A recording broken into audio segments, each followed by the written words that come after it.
Hanggang bukas, yan po ay mariresolve na. Ngayon ang tanong, tapos na ho ba ang kaso mga kabayan po natin?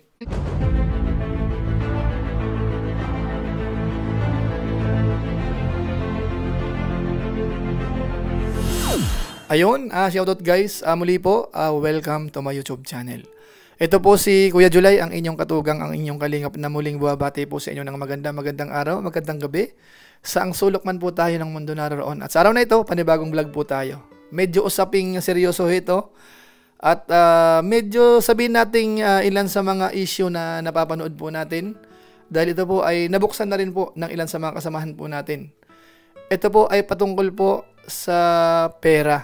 Na kung saan, nabanggit nga po sa mga napanood natin na nagalaw ho yung pera na nakalaan po doon po sa birthday ni Beyonce. Ngayon ang tanong, gaano katotoo po ito mga kabayan po natin?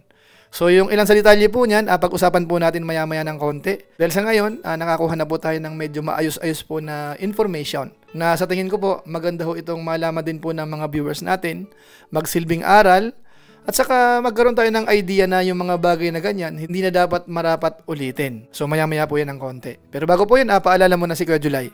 Baka sakaling meron pa po ditong hindi nakasubscribe sa ating YouTube channel, huwag natin kalimutan. Julay Paunil. Tapos pakipindot lang po yung notification bell button para lagi po tayong updated sa aking mga video upload. Tapos yung ating Facebook page po, Julay Paunil 2.0. Pwede naman ho nating i-follow yan at saka po pwedeng i-like. So maraming salamat po sa inyong lahat. At huwag natin kalimutan po, supportan po natin ang Team Kalingap. Pangunguna po ni Kuya Bal Santos Matubang, Kalingap Rab, at saka po yung mga Lingap partners. So maraming salamat po sa inyong lahat. Ngayon tuloy na po tayo. Pag-usapan na po natin itong mainit na issue mga kabayan po natin. Siguro ho, yung ilan sa mga viewers magtataka bakit hindi natatapik ni Kuya Julay yan. Samantalang ilang araw na yan na napag-uusapan po sa social media mga kabayan po natin. So ito po ang sagot po natin. Actually po ako po ay kasama rin po sa mga ilang GC na pinag-uusapan po yan. Yung parang iniimbestigahan yan, binabalidate kung gaano katotoo. Pero tayo po ay nananatiling tahimik lang po muna hanggat sa hindi natin nakukuha po yung ilan sa mga info na masasabi po natin na parang sapat na para i-share po sa inyo. So ibig sabihin ko po mga kabayan po natin, ngayong araw nakakuha na po tayo ng medyo maliwaliwanag ho na information na po pwede pong i-share sa inyo. Ang tinutukoy po natin ay yung usapin po nung certain Tintin, siguro naririnig po ninyo yan, na nakagalaw di umano ng pera. Nagkakahalaga po ng 41,000 yung napag-uusapan. At saka meron pa pong ilang mga binabanggit po. May 4,000 na pa-games. Pero po ay highlight mo natin yung sa 41,000 po muna. Dahil ito po ay napag-usapan na ng medyo matagal-tagal. Ilang araw na pong naririnig po natin. Yung ilan po sa mga unang naringgan po natin dito ay si Birador. So ilang live po ni Birador, ito po ang pag-uusapan. Kaso nga lang parang hindi ho na-close yung issue. Tapos balita nga po natin, mukhang kinuha na daw po ng Senado. Ito ay mapupunta na kay Direk Noelsa. Pero magaganon pa man po, hindi problema yan. Tayo po ay magbibigay din po ng opinion dahil may mga nakausap na po tayo patungkol po sa bagay na ito. At ang maganda po rito, mga kabayan po natin, yung patungkol po sa 41,000, wag po kayong mag-alala kasi ang commitment po o kaya nabanggit sa akin, hanggang bukas, yan po ay mariresolve na, mga kabayan po natin. Nice. So ngayon po isa-isahin po natin. Pero bago po yun, siyempre, singit ko lang po muna yung patungkol po sa mapping cake na kung saan nga po doon sa live stream natin kanina, nag-comment po si Gingging. Sir James, nagpakulay sa'yo. Oo, nagpakulay na po sa akin yan, si Ma'am Annalyn. No, ilang beses po, nagpapakulay po sa atin yan. Ayan, Gingging. Kumusta na si Gingging? Nakabalik na ba ito si Gingging? Muna sa Maynila pa. Sponsor mapping cake, lilinawin ko lang guys. Team Edsy Babe, Hong Kong by B.E.B. Joy, Nancy Sanchez, Joy and Rhea. Mula po kay mula kay Gingging po ito. Mapping cake, lilinawin ko lang guys. Team Edsy Babe, Hong Kong by Babe siguro, Babe Joy, Nancy Sanchez, Joy and Rhea. So may mga konting conflict po may konting conflict. So di bali po ito si Gingging nagsabi, hindi naman siguro magsisinungaling si Gingging. Na sinasabi niya yung grupo po nila, yung nag-provide po noon. Parang yung nabanggit ho ay 30,000. Tapos may konting gastos pa po doon sa pag-i-stay ng 2 days. So more or less, sabihin natin mga 35,000. So yung patungkol po doon, after po ng live natin, yung nakausap ko, kinonfirm po yun mga kabayan po natin. Natotoo raw po na yung gumastos po noon ay yung grupo po ni Gingging. Ano mga kabayan natin? Kasi doon po kasi sa GC, may nabasa tayo na para bang yung about po doon sa mapping cake. So kaya iniisip natin mamaya magka-doble-doble. So at least sa ngayon po, maliwanag po yan, doon po nang galing sa grupo ni Gingging. At kung yung ilan man po na nag-asikaso, kamukha po nung nakasama namin sa table, maliwanag po yon. So wala na pong conflict po doon mga kabayan po natin. So ngayon pupuntahan po natin yung patungkol po sa 41,000 na sinasabi. Base po sa pag-iimbestiga ho natin, base sa mga nagtiwala sa atin, yung 41,000 ay confirm po yon. May mga pinanggalingan po yung pera na yon, na kung saan ho ay nagalaw ho nung parang coordinator po nila. Sabihin natin, okay, yung pinapadalhan po ng pera para sana maipon yan, tapos ipadala din po dito po sa mga nag-aasikaso po dyan sa Pilipinas. So sa madaling salita ho, yung 41,000 nagalaw pang personal. Ang pagkakalam natin parang nagkasakit or anuman po ano. So wala tayong pakialam po doon, basta ang pag-uusapan natin, nagalaw yung pera. Ano po, ngayon ang tanong, kapag ka ho nagalaw, ano ho ba ang marapat gawin? Siyempre ho, ibalik pa rin. Ano man po ang paraan, mangutang ka man, o kaya merong magpaluwal muna sa'yo, maawa sa'yo, ang mahalaga po, yun po ay marapat ibalik. Ito po binubuksan ko po kasi may nagsabi na ho sa akin na yung 41,000 ho hanggang bukas, yan po ay magagawan ng paraan. Bagamat nung nakaraan daw po mga kabayan po natin kasi, ang nasagap natin, yung grupo po nila ay merong 59,000. Na kung saan ho ay pwede na ho sanang itapal yan doon mga kabayan po natin. Kaso nga lang, may mga ilang bayarin, kamukha halimbawa doon sa Elegancia. So inuna muna yon. Kaso nga lang ho yung natira, let's say 36 more or less. So parang kulang na siya. Bagamat yung palang pera na yon, nakalaan po doon na pambayad.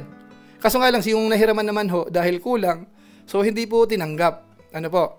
So, sa ngayon ho, huwag kayong mag-alala kasi pupunaan na po yan para yung pera ay maibalik po mga kabayan po natin. Kaya kung ang concern ho ay yung about sa pera, sana ho hanggang bukas magkatotoo po yan. Kasi kapag hindi, ay masisira po kayo sa amin. Yung kausap ko ho, trusted yon. So, sana ho, yun po ay masettle na mga kabayan po natin. So, kapag nasettle na, yung about po sa pera, okay na yon. Ngayon ang tanong, tapos na ho ba ang kaso mga kabayan po natin? Siyempre hindi pa. So, i-check pa po yan, i-verify pa po yan ng mga kasamahan natin kung may mga iba pang amount o iba pang pera na marapat pag-usapan or marapat ibalik. Pero ang mahalaga po dito, at least po yung isa, masettle na po yan. At siyempre ho, hindi natin kinukonsinte yung nagkasala po dito. Kasi yung paggamit ho ng pera ng hindi sayo, nang hindi ka nagpaalam ng maayos sa pinanggalingan, yan po ay bawal. Kahit po sa kalingap, makakasira po yan mga kabayan po natin. Bagamat siyempre kinoconsider po natin kung yan po ay talagang nagipit, emergency, may intindihan ho natin. Pero yung pakikipag-usap, sana maliwanag kung ano nga ba ang setup. So, ibig sabihin ho, para sa akin, kung nagkasala, marapat pagsabihan yan, warningan, o kaya parusahan, walang problema po doon, mga kabayan po natin. Sana maliwanag po yun ha, hindi tayo nangungunsinte, kasi kapag kamali, mali po para sa atin yon. Tapos pangalawa, kung sakasakali naman may mga kasamahan sila, o sabihin nating sponsor, kaibigan, sana wag ho nating masamain. Kumbaga ho, isipin na lang natin na baka may usapan din sila. Baka umutang muna, o kaya kung anong arrangement, yun po ay internal na po nila. Wag na ho nating pakialaman po yun. Ang mahalaga ho, kung sakasakali man, yung atraso niya, maibalik po doon sa pinagkautangan. Ito naman binabanggit ko kasi mamaya mag-isip po tayo, magduda tayo, na pinagtakpan ng ilang sponsor, big time sponsor. So hindi ho maganda yun, ano? Ano man po ang ginawa niya, nangutang siya, anong pakiusap ginawa niya, yun po ay internal na po nila. Ang mahalaga, yung pera hong nakuha ay naibalik. Para at least po maklear po sinabiyanse. Pati po yung organizer, kung sino man po ang nag-ayos po niyan. At least po, maklear na po yan mga kabayan po natin. So sana ho, maliwanag po yung sinasabi po natin. Ito po ay binuksan ko na kasi nakita ko ho, may solusyon na rin. Dahil po ako po yung nag-aalala kasi napansin natin, pati ho yung mga antay na hindi naman po masyadong aware, nagtatapik na po sila. Kahit naman nakaraang araw pa ho eh. So mapapansin ho natin parang mali-mali naman po yung info. Kaya tayo po, nagsasalita po tayo dito base po sa talagang mga masasabi natin reliable source po natin. Na kung saan nga po masasabi natin hanggang bukas, sana masettle na po yan. Ngayon ang tanong, maaaring sabihin po ng iba, Kuya July, okay lang ho ba yung ganyang ginagawa? Medyo kukuha tayo ng perang hindi atin tapos basta mabayaran, ayos na po tayo. Kagaya po ng binanggit ko po kanina, hindi po natin kinokonsente po yan. Ipapaubaya po natin kung sino man po ang concern dyan, kung sino ang mga kausap, na nasa kanila po kung anong marapat gawin po. Basta ang sa atin po dito, ang importante, maliwanagan po patungkol po dyan sa 41,000. Bagamat may pahabol po yung isang nakausap natin na meron pa raw pong 4,000 na parang pag-game sana. Siguro po, isusunod na lang po yung mobile po natin. At least, maklear po muna yung 41,000, tapos yung mga nag-iimbestiga ho, yung Senado, sa kanila po liwanagin naman yung iba pang mga inaakusa sa kanya. Actually, sabi ko nga po sana dito kung okay lang. Pinasabihan ko na ho, na sabihin mismo doon sa concern, doon sa Ngangalang Tintin, makipag-ugnayan siya dahil kung po pwede, isama siya doon sa GC.